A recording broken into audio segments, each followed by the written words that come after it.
आपकी अदालतमध्ये डॉक्टर फारुक अब्दुल्लांवर आरोप आहे की राजकारणात यांचा अंदाज गंभीर नसतो.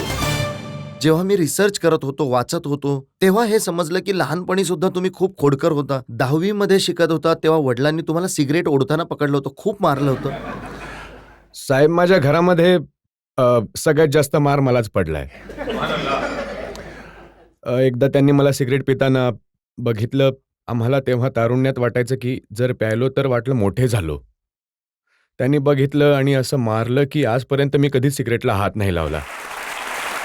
आणि माझी चूक असताना त्यांनी केलं. एकदा मी शिडीवरून उतरत होतो तर नोकर होता मागे.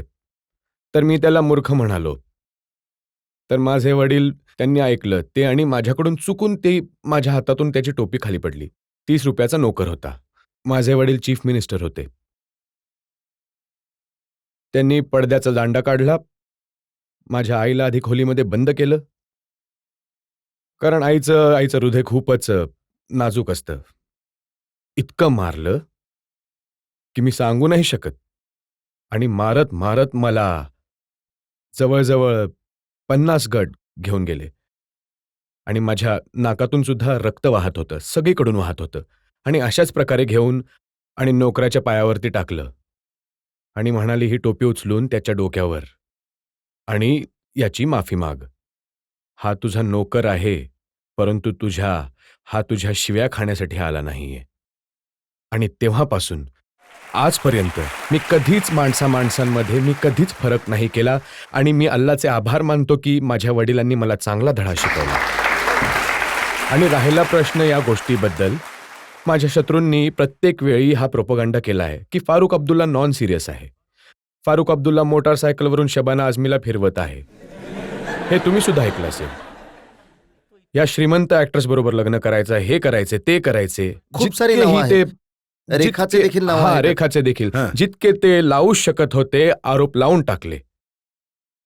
मी त्यांना म्हणालो, गुलाबाचा माणूस कौतुक करतो, मग तो गुलाब तोडेलच असं नाही. गुलाबाचे कौतुक तरी करू शकतो ना. परंतु माझे शत्रू इतके होते की त्यांना दुसरा कुठलाच मार्ग दिसला नाही. की जितके आरोप लावू शकत होते ते आजपर्यंत लावत आहेत आणि मी जोपर्यंत कबरीत जाईन तोपर्यंत लावत राहतील. आणि ज्या दिवशी माझा मृत्यू होईल त्या दिवशी इतकं कौतुक करतील की आता मी मेलोय. तर मी त्यांना म्हणालो की हे बघा, कधी मला सुद्धा तुम्हाला भारतरत्न किंवा असं काही द्यायचं असेल, मरणाच्या आधी द्या, मेल्यानंतर फुलं चढवायला देखील जाऊ नका. मला तर माहीतच नाही की तुम्ही चढवली आहेत की नाही चढवली. आपल्या इथे मेल्यानंतर हे देतात काही. आणि मेल्यानंतर कौतुक, जोपर्यंत तो जिवंत असतो त्याला जितकं त्याला खेचू शकतात, हे करू शकतात, ते करू शकतात. तुम्ही बघा रजत, तू देखील जिवंत असशील, कारण मी तर म्हातारा आहे, मी तर निघून जाईन. परंतु तेव्हा तू बघ की मी निघून जाईन.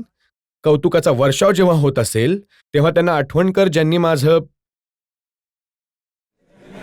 नुकसान केलंय, ते सगळ्यात जास्त कौतुक करतील. मी असं आणखी एक एक्झाम्पल तुम्हाला देतो. हे जे वृत्तपत्रांमध्ये छापलंय, डॉक्टर फारुक अब्दुल्ला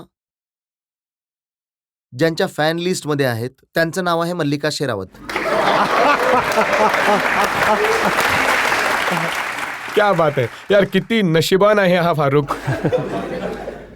की अशी मोठी मोठी व्यक्तिमत्व फारुकच्या पुस्तकांमध्ये लिहिली त्यामध्ये गेली. वृत्तपत्रामध्ये लिहिलंय की डॉक्टर फारुक अब्दुल्लाने आपल्या मनातली गोष्ट मल्लिकाला सांगून टाकली आणि म्हणाले की काही असा तसा विचार करायची गरज नाहीये, ते मल्लिकाचे फॅन आहेत आणि त्यांनी मल्लिका शेरावतला डिनरसाठी इन्व्हाइट केलं.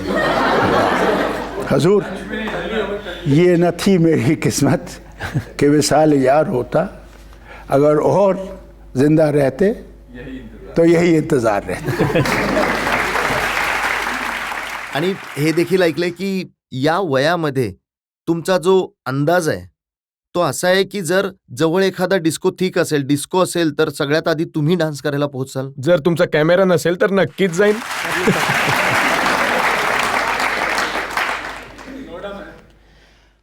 आणि हे देखील मी ऐकले की तुम्ही 72 वर्षांच्या वयामध्ये तुमची एक नवीन आवड झाली आहे गिटार शिकण्याची. जसं मला सैफ अली आधीपासूनच माझ्याकडे गिटार खूप वर्षापासून आहे, साधारण आज 30-40 वर्षांपासून. आणि कधीही जेव्हा संधी मिळते आणि अनेक अशा वेळा येतात आयुष्यात जेव्हा माणूस लो असतो, एकतर मी त्यावेळी गझल ऐकतो किंवा मग मी त्या गिटारला छेडत असतो. आता यात का वाईट आहे, ज्यामुळे माझं मन त्या समस्येतून बाहेर येईल आणि मी पुन्हा तरुण होईन. त्यात काय अडचण आहे? अडचण अडचण- कुणाला आहे? जर मी गिटार वाजवत असेन तर त्रास कोणाला होतो? त्या वृत्तपत्रांमध्ये असं लिहिलंय की जसं सैफ अली खान करीना कपूरसाठी गिटार साहेब- वाजवतात, तुमची करीना नाही कोण आहे? साहेब, तुम्ही बघा हा, ते प्रेसिडेंट सगळ्या जगातील देशाचा, अमेरिकेचा, तो सॅक्सोफोन वाजवायचा. कोण? Bill Clinton. त्याचं तर सर्व लोक कौतुक करतात, परंतु फारुख अब्दुल्लाने गिटार वाजवली, काय मोठं पाप केलं. आभार माना की मी सितार नव्हतो वाजवत. हे सांगा की या उमरमध्ये देखील तुम्ही जास्त रोमॅन्टिक आहात की तुमचा उमर जास्त रोमॅन्टिक हे आहे? बघा, मी तुम्हाला एक गोष्ट सांगतो, उमरचा रोमांसशी काही संबंध नाही. 100 वर्षाचा देखील रोमांस असा करू शकतो. अरे 100 वर्षाचे म्हणून काय झाले?